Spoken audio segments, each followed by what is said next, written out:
ఓం నమో వెంకటేశాయ. జ్యోతిషరత్నాకరం ఛానల్కి స్వాగతం. ఈ వీడియోలో ఒక జాతకంలో రాహు మహాదశ కనుక వచ్చిందంటే రాహు ఎలాంటి యోగాలు ఇస్తాడు, ఎలాంటి అవయోగాలు ఇస్తాడు, సమస్యలు ఇస్తాడు అని తెలుసుకోవడం చాలా ముఖ్యము. అయితే ఈ వీడియోలో నేను చెప్పదలుచుకున్నది, రాహు కనుక ఒకవేళ యోగాలు ఇచ్చినా అందులో ఉండే ప్రమాదాలు ఏంటి. అసలు రాహు యోగం ఇచ్చాడు అంటే అందులో ఆ జాతకుడు తనని తాను సమీక్షించుకోవాల్సినటువంటి అంశాలు ఉంటాయి. కొన్ని ప్రమాదాలు కూడా కొంచెం ఉంటాయి.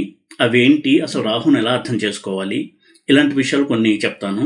అయితే ఈ వీడియోలో కొంత నేను సిద్ధాంతపరంగా కాన్సెప్ట్స్ జోలికి వెళ్ళి, కొంత ఆధ్యాత్మికపరంగా జ్యోతిష శాస్త్రానికి ఆధ్యాత్మిక శాస్త్రానికి ఉన్నటువంటి సంబంధాన్ని స్పృశిస్తూ కొన్ని అంశాలు నేను తెలియచేస్తాను. అంటే మామూలుగానే రాహు ఇంట్లో ఉంటే ధనయోగం, ఉపచయ స్థానాల్లో ఉంటే రాణిస్తారు, ఇలాంటి విషయాలు మాత్రమే కాకుండా, ఎందుకంటే అలాంటి విషయాలు చాలా వీడియోలో నేను చెప్పాను.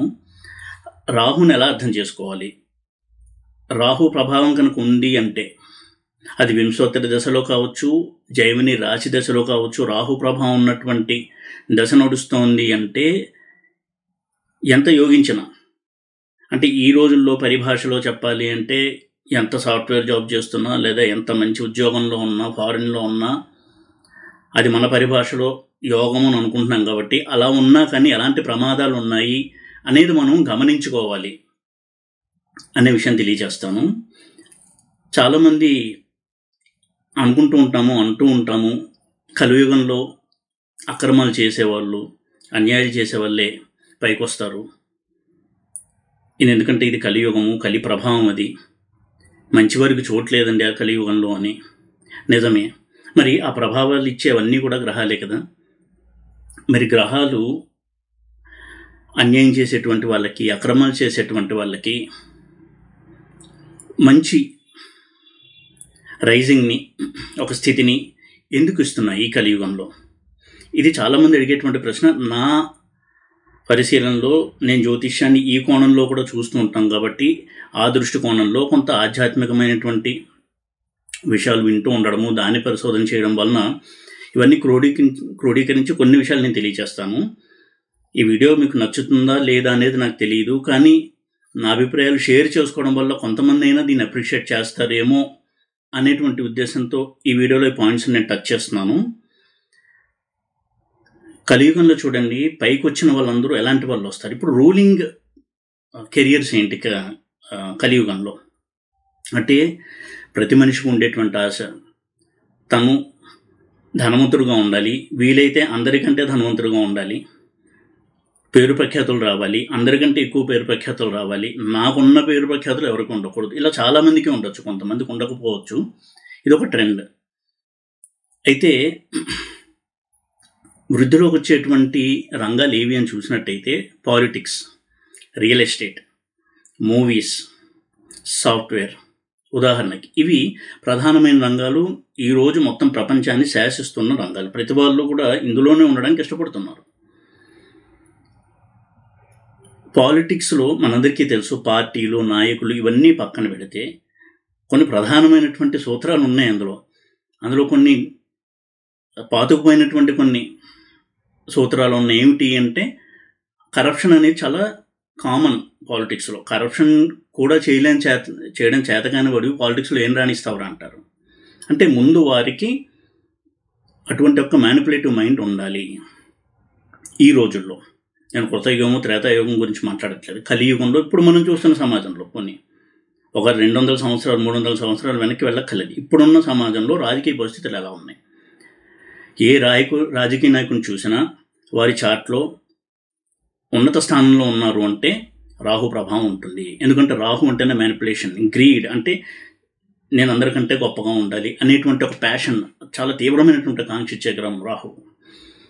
అయితే ఏమండి, రాహువు ఉపచయ స్థానంలో ఉన్నారండి, అంతే, దానివల్ల మంచిదే కదండి, అతనికి మంచి మనసు ఉంటుంది కదండి అని అనొచ్చు.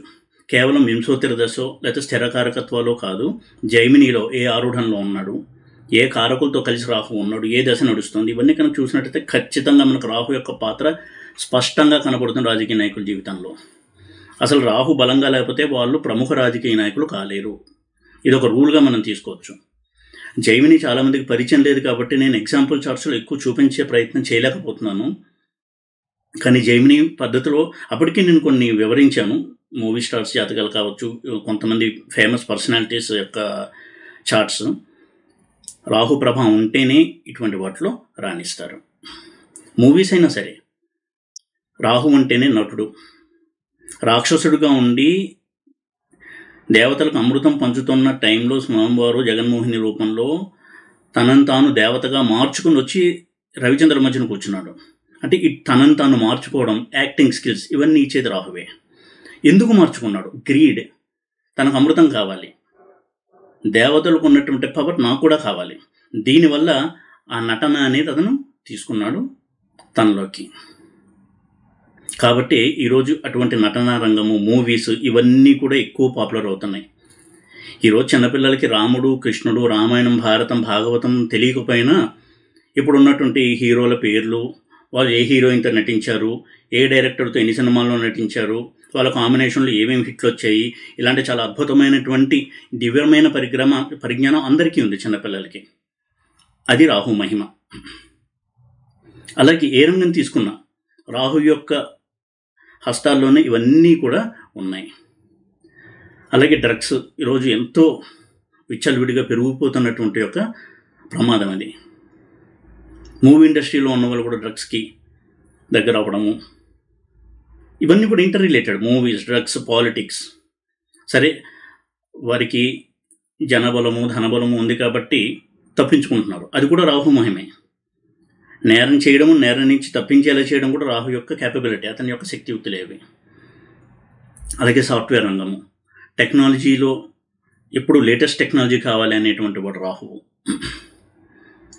అటువంటి రాహుకు సంబంధించిన టెక్నాలజీ అయినటువంటి సాఫ్ట్వేర్, ఐటీ, వీటిల్లో ఉన్నతి ఎక్కువగా ఉంది.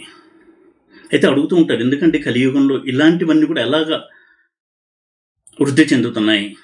మన కృష్ణ పరమాత్మ చెప్పాడు కదా, యదా యదాహి ధర్మస్య. మరి అలాగా గ్లాని జరుగుతుంటే నేను వస్తా అన్నాడు కదా, ఎందుకు ఇంకా ఏమీ అవ్వట్లేదు అంటే ఇది ఒక ధర్మం. ఇది దీనికి ఒక వివరణ చూడండి. ఒక పుణ్యకార్యం చేస్తే మనకి ఒక మంచి యోగం అనేది కలుగుతుంది ఆ తర్వాత జన్మల్లో ఎప్పుడో అప్పుడు. ఇప్పుడు పుణ్యంలో కూడా క్వాలిటీ అనేది ఉంటుంది. ఆ పుణ్యకార్యాన్ని ఎటువంటి సంకల్పంతో, ఎటువంటి దృష్టితో పుణ్యాన్ని చేసావు? ఏదో స్వార్థ ప్రయోజనం ఆశించి పుణ్యం చేసావా? లేదా ఈ పుణ్యకార్యం చేస్తే నాకేదో కలిసి వస్తుందిలే అనేటువంటి ఉద్దేశంతో చేసావా? లేదా ఏమాత్రం స్వార్థం లేకుండా ఇతరులు కష్టపడుతుంటే చూడలేక దానమో ధర్మమో చేసావా? ఇలాంటివి చాలా అంశాలు పరిశీలనలో చేయాల్సి ఉంటుంది. పరమాత్మ ఒక రిజల్ట్ ఇచ్చేటప్పుడు ఇవన్నీ కూడా పరిశీలన చేస్తాడు ఆయన. ఏ భావంతో మనం పుణ్యకార్యం చేశాము. భావగ్రాహి జనార్దన అన్నారు. అయితే ఒక్కొక్క పుణ్యకార్యం ఇందాక చెప్పినట్టుగా ఏదో చిన్న ఆశ, గ్రీడ్ అంటాం, అత్యాసో లేదా స్వార్థ ప్రయోజనము, ఇది ఆశించే పుణ్యకార్యం చేయొచ్చు, తప్పలేదు. అయితే లో క్వాలిటీ పుణ్యం అంటాను దాన్ని. ఇటువంటి లో క్వాలిటీ పుణ్యాలు చేసినప్పుడు, ఉదాహరణకి అతను రాజు కావాలి, అటువంటి ఒక దానమో ధర్మమో ఒక పుణ్యకార్యం చేస్తే అతను రాజు అవ్వాలి. అయితే ఆ పుణ్యకార్యం లో క్వాలిటీది కాబట్టి సత్యయుగంలోనూ, అంటే కృతయుగంలోనూ, త్రేతాయుగంలోనూ, ద్వాపర యుగంలోనూ రాజు అయ్యేటువంటి క్వాలిటీ కాదు ఆ పుణ్యాన్ని. ఎందుకంటే ఆ పుణ్యకార్యం దూషితమై ఉంటుంది, అందులో ట్రాన్స్పరెన్సీ ఉండదు, అందులో ఎంతో మలినం ఉంటుంది. అందుకని వాళ్ళు కలియుగంలో రాజులు అవుతూ ఉంటారు. వాళ్ళ పరిధి కూడా తక్కువే కదా. సీఎం అయినా పిఎం అయినా 5 ఏళ్ళే మన దేశంలో. ఇంకో దేశంలో అది మారచ్చు, అటు ఇటు పరిమితికి లోబడి వాళ్ళు అవి అనుభవిస్తారు. అయితే చూడండి, అనుభవించే క్రమంలో ఆ స్థాయికి చేరుకోవడానికి అన్యాయాలు చేస్తారు, చేరుకుని అది కాపాడుకోవడానికి అన్యాయాలు చేస్తారు. ఇది రాహు యొక్క యోగంలో ఉండే ప్రమాదము. ఏ యోగం ఇచ్చిన రాహు అందులో ఒక డ్యామేజ్ అనేది ఉంటుంది. ఆ డ్యామేజ్ అనేది కొన్ని తరాల వరకు వెంటాడుతుంది ఆ జాతకుడిని. యోగమైనా సరే, డ్యామేజ్ అయినా సరే కొన్ని తరాల వరకు ఉంటుంది. ఇది రాహు యొక్క ప్రత్యేకత. రాహు అంటేనే కలికి ప్రతిరూపమే రాహువు. కలియుగంలో రాహు ప్రాధాన్యత ఉంది అన్నకంటే కలే రాహువు అని అర్థం చేసుకోవడం చాలా కరెక్ట్. అందుకే కలియుగంలో ఉన్నత స్థానంలో చేరుకోవాలి అని కోరుకున్నాము అంటే ఇటువంటి వాటిని మనము దూరంగా పెట్టి కేవలం ఒక వైభవాన్ని అనుభవించేటువంటి మానసిక స్థితిలో ఉన్నామా లేదా అనేది చాలా చాలా ముఖ్యము. ప్రతి రంగాన్ని మనం అనలైజ్ చేయొచ్చు. పాలిటిక్స్ అయితే అందరికీ తెలుసున్నదే. ఆధ్యాత్మిక సాధన చేయాలనుకునేవారు పాలిటిక్స్కి ఎంత దూరంగా ఉంటే అంత మంచిదే అని అనుకుంటూ ఉంటారు. ఎందుకు అనేది ఎవరికి వాళ్ళే కారణాలు తెలుసు. దాని గురించి పెద్దగా మనం మాట్లాడుకోకలే. సినిమాలు ఎంతసేపు పేరు ప్రఖ్యాతులు, ఒక 2 హిట్లు వస్తే 3వ సినిమా హిట్ అవ్వాలి, అవ్వకపోతే డిప్రెషన్, నెక్స్ట్ ఏం చేయాలి, ఇక వాళ్ళు తట్టుకోలేరు. ఎందుకంటే ఆ వ్యామోహం వాళ్ళని బట్టి పీడిస్తూ ఉంటుంది. దాని గురించి ఎటువంటి తప్పులైనా చేయడానికి వెనకాడకపోవచ్చు. వారికి అన్నిటికంటే వారి ప్యాషన్ ఏదైతే ఉందో అదే హయ్యెస్ట్ ప్రయారిటీలో ఉంటుంది. దానివల్ల ఎన్నో మానసిక సమస్యలు కావచ్చు, కుటుంబ సమస్యలు, ఇవన్నీ కూడా వచ్చేటువంటి అవకాశాలు ఉన్నాయి. రాహువు రూల్ చేసే ఏ రంగమైన ఇటువంటి దూషితమైనటువంటి రంగమే అయి ఉంటుంది. అలాగే రియల్ ఎస్టేట్, దాని గురించి కూడా పెద్దగా మనం మాట్లాడుకోకలేదు. అందులో ఎన్ని దోషాలు ఉంటాయని అందరికీ తెలుసున్నది. ప్రత్యేకించి ఒక వ్యక్తినో ఎవరినో మనం టార్గెట్ చేయాల్సిన అవసరం లేదు. ఎందుకంటే వాళ్ళందరూ కూడా రాహు అనుగ్రహం వల్ల వచ్చిన వాళ్ళే అనుకోవాలంతే.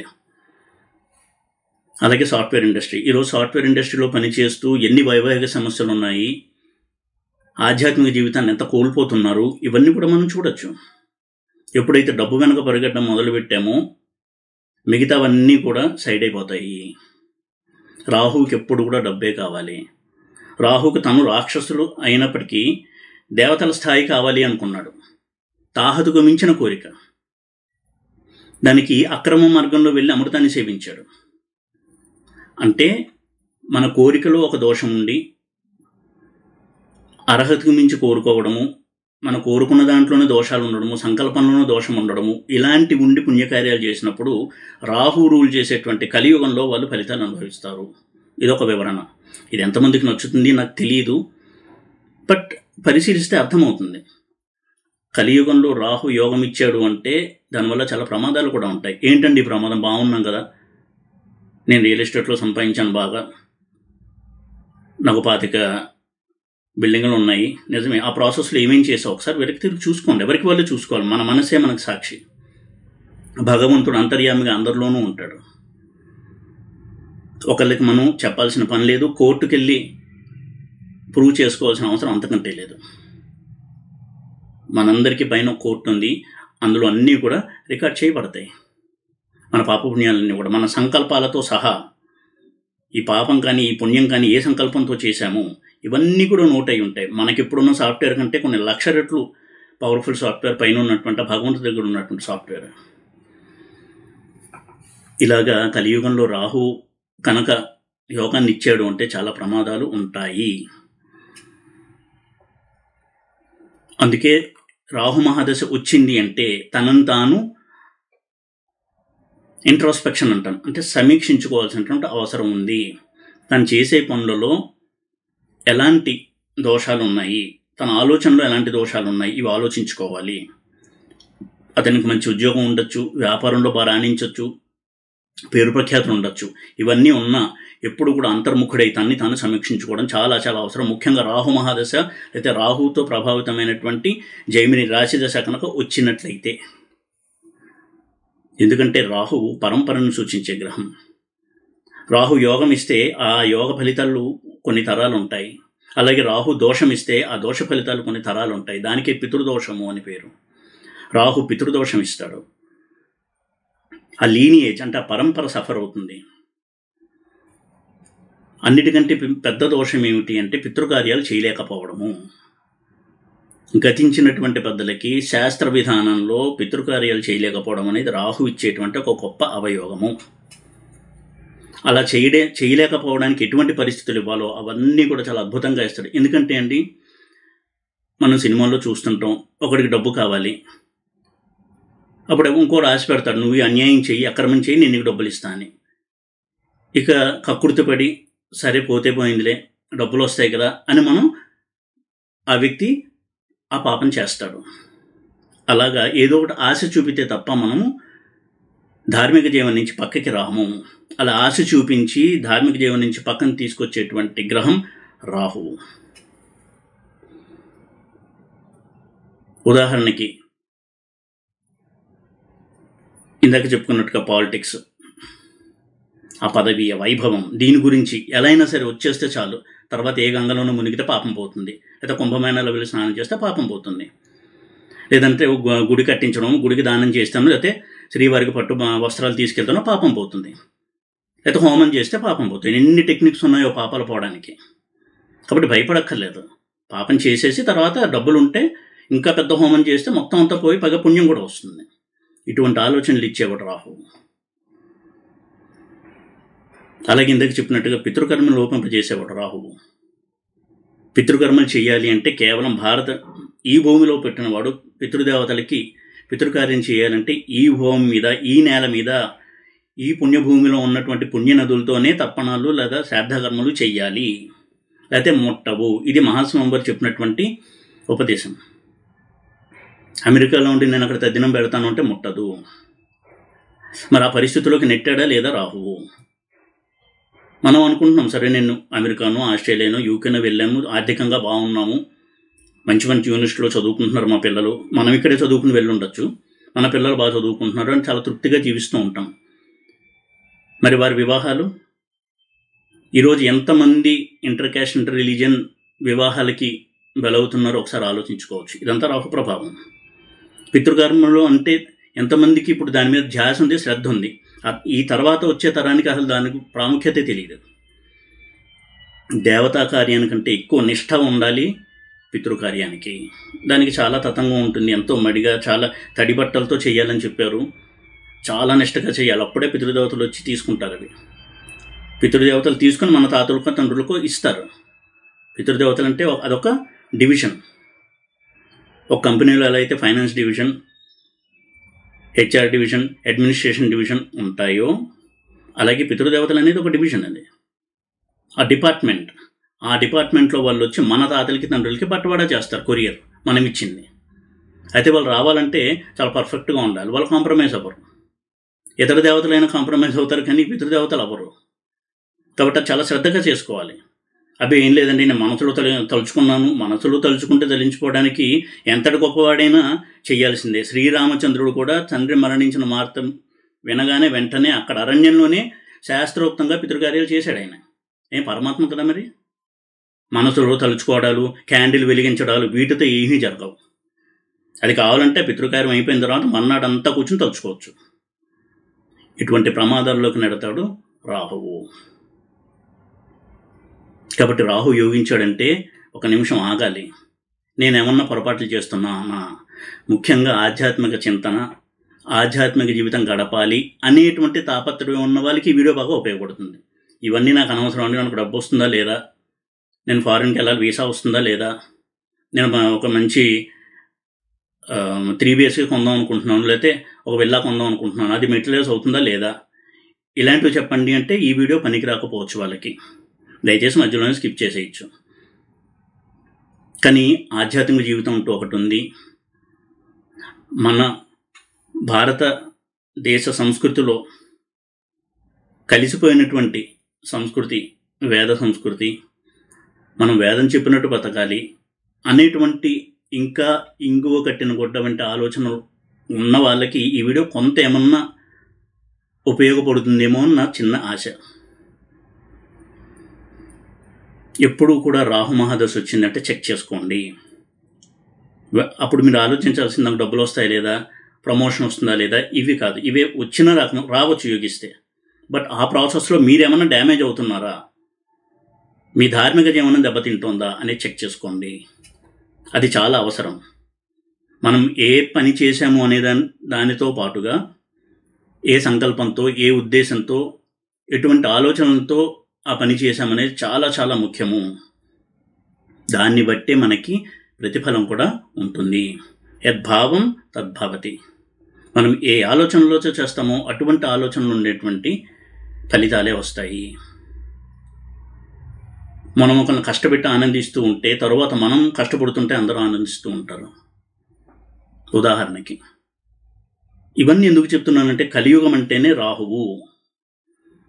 కాబట్టి రాహు నాకు యోగిస్తాడా, జాబ్లో ప్రమోషన్ వస్తుందా, నా బిజినెస్లో ఈ సంవత్సరం బాగా లాభాలు వస్తాయా అని మాత్రమే చూడొద్దు దయచేసి. దీనివల్ల నేనేమన్నా నష్టపోబోతున్నానా, నేనేమన్నా తప్పుడు దారిలో వెళ్తున్నానా, నా ఆలోచనలు అటు వెళ్తున్నాయి, ఒకసారి సమీక్షించుకోండి. అది ఎవరికి వాళ్ళు చేసుకోవాలి. ఎందుకంటే ఎవరు అటువంటి విషయాలు ఎవరితోనూ మనం చర్చించాల్సిన అవసరం లేదు, చర్చించం కూడా.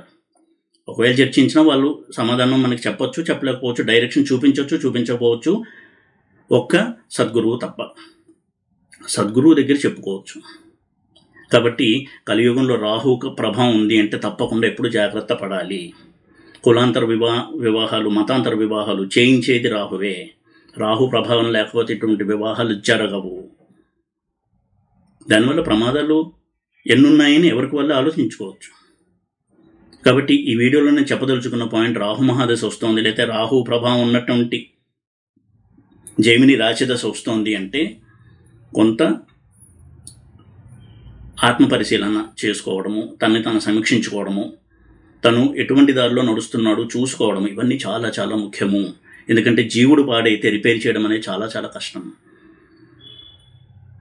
ఫలితం మీద ఆసక్తి ఉండొచ్చు, కానీ ఆ ఫలితాన్ని చేరుకోవడానికి వెళ్ళే మార్గం మీద కూడా నిష్ట ఉండాలి. అది ధార్మికమైనటువంటి మార్గం అయి ఉండాలి.